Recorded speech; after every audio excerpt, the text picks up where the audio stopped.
¿Se acuerdan que en los episodios pasados hablamos de reabsorción interna y reabsorción externa? ¿Por qué quiero hablar un poco más de reabsorción? Número uno, porque estuve 6 años estudiando en el doctorado reabsorción de raíces y aprendí cómo podíamos detener en algunas veces que tuviéramos reabsorción después del trauma, como usando un antiinflamatorio, ibuprofeno, en los primeros 3 días del trauma. Puede ser que podamos evitar o parar que la reabsorción empiece a hacer un tipo de reabsorción que tengamos que atender al paciente, no importa lo que tenga. Entonces, cuando doy conferencias a cualquier tipo de, ya sean endodoncistas, protecistas, el que sea, trato de explicarles que en general todos nosotros, todos los especialistas especialmente, no tenemos excusa para no capturar la imagen de una reabsorción en las radiografías. Porque antes se pensaba que si había reabsorción te vas a sacar el diente. También se pensaba a la fecha, he conocido dentistas que me dicen, y yo estoy en Beverly Hills, me dicen, pues yo he tenido a los pacientes esperándolos hasta que ya se les cargue el diente. Yo no sabía que se podía atender. Oigo cosas sorprendentes, entonces dije, tengo que hablar más de reabsorción para que podamos salvar los dientes de nuestros pacientes. Así que si ustedes oyen la palabra reabsorción, recuerden, no es un mito, no es una enfermedad, no es un misterio, no es ni siquiera doloroso, sino que es la destrucción de los tejidos calcificados del diente. ¿Y qué es lo que sucede cuando el tejido está calcificado y empiezan a ver este tipo de desgaste?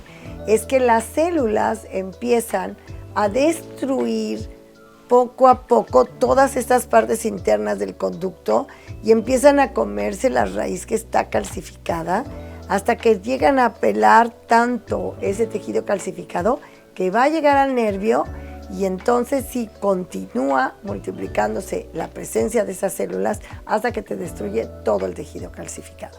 Cuando nosotros hablamos de reabsorción, tenemos que tener una definición y finalmente en 1994 la Asociación de Endodoncia de Estados Unidos, la Asociación Americana de Endodoncia, decidió decir que era la destrucción de los tejidos mineralizados del diente, pero tenía que haber un requerimiento para eso.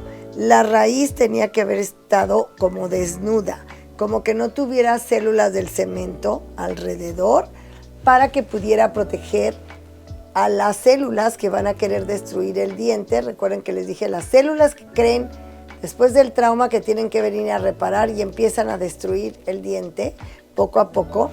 Finalmente, después acaban de cambiar, pero fíjense nada más la fecha, esto fue en el 2014, que la reabsorción pues es una condición patológica, fisiológica, porque realmente no se trata de algo bacteriano.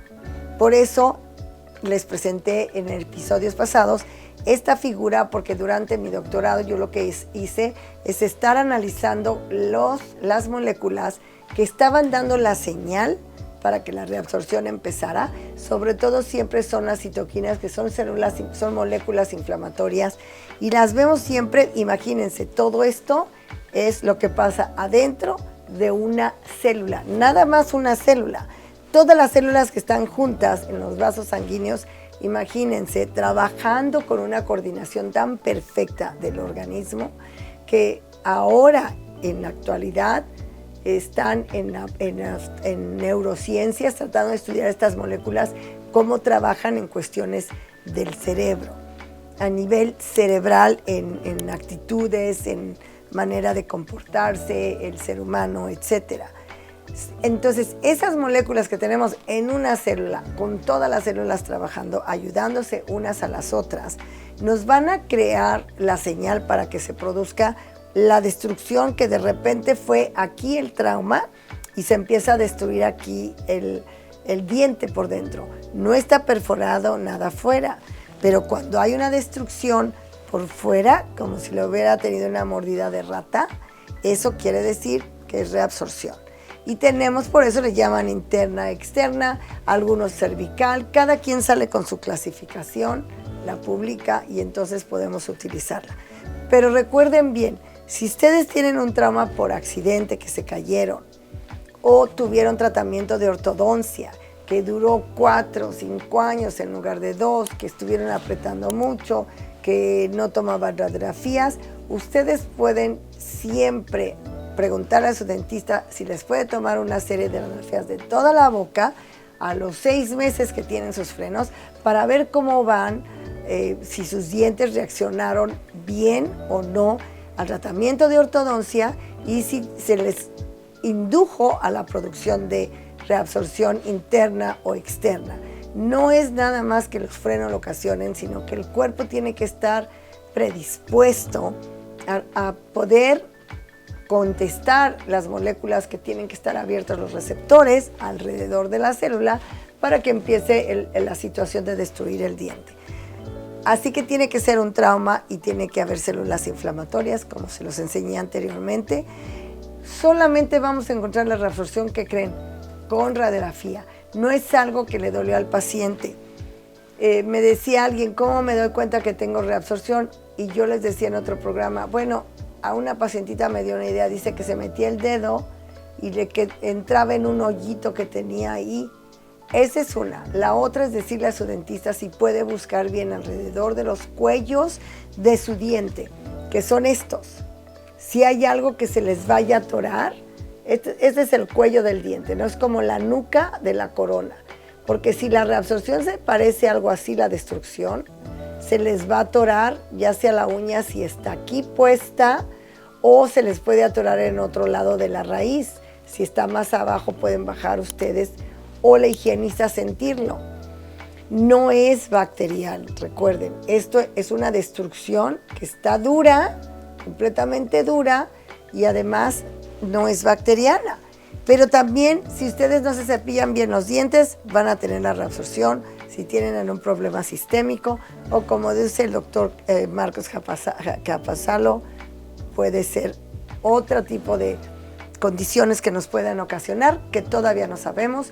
También oí que la gente que tiene gatos, el gato tiene un virus, bueno, ya están publicaciones en el Journal de Endodoncia, tienen un virus que es ese virus puede ser el que esté estimulando también a las células a destruir la corona. Esto es algo muy reciente que lo aprendimos el año pasado. Todavía no están haciendo muchos estudios, pero es algo de considerar. Ya ahora yo les pregunto a los pacientes si tienen gato.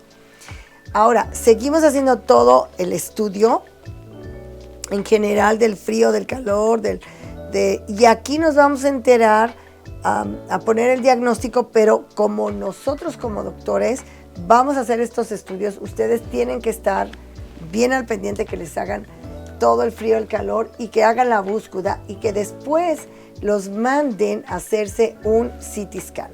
¿A qué me refiero con el CT scan? Es que van a ir, por ejemplo, podemos hacer el CT scan aquí en el consultorio, se van a UCLA, se van a USC, dependiendo de dónde vive el paciente, y nos van a hacer un corte de raíz de esta manera o de esta manera, y nosotros podemos mover las figuras y ver a más profundidad qué tan grande estaba la infección o qué tan grande está la reabsorción como era en este caso. Así que para que ustedes sepan, ¿es interna o es externa? La interna tiene mucha posibilidad de que se salve. La externa, dependiendo en dónde la encontraron, como en este caso, si ustedes ven aquí, está abierto este espacio y este espacio es donde está la reabsorción y ya es una reabsorción demasiado grande en donde quizás el paciente, aunque le hiciéramos la endodoncia, le reparáramos este daño, tiene muy delgado y se pudiera fracturar.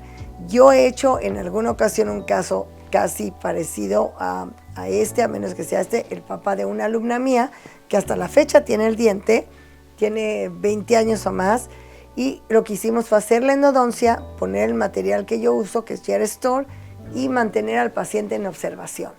Así que este tipo de reabsorciones puede salvarse siempre y cuando el paciente siga todas las instrucciones que yo les estoy diciendo de higiene, que no se pongan frenos. Tengo una paciente que ya se le activó la reabsorción y todavía quiere ponerse frenos porque tiene un espacio en medio de los dos dientes. Entonces le dije, escoge o el espacio o la reabsorción y pierdes el diente. Entonces, Ahí tienen que tener muy buena plática con su dentista general o el especialista. Entonces, recuerden muy bien, la interna tiene muchísimo éxito, quizá el 90%. La externa va a depender en dónde se encuentra esa externa. Si la externa está demasiado grande y está en esta área y esta estructura está muy débil, se puede romper, bueno, tenemos que tener mucho cuidado, pero la interna, que es adentro del diente, como se ve aquí, esa sí tiene muchísimo éxito. Esta también, la externa, solo que tiene que tener cuidado dependiendo de la cantidad del tejido que se haya destruido. Así que si tienen alguna pregunta más de reabsorción interna o externa, háganmelo saber por medio de nuestro programa de YouTube.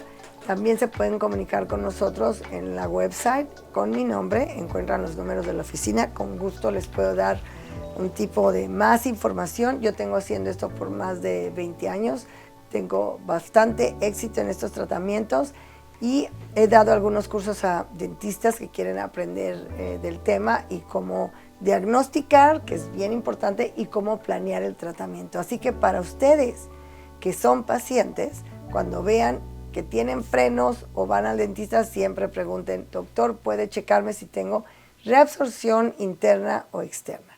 Cualquier cosa, aquí los espero el lunes que viene en el siguiente episodio.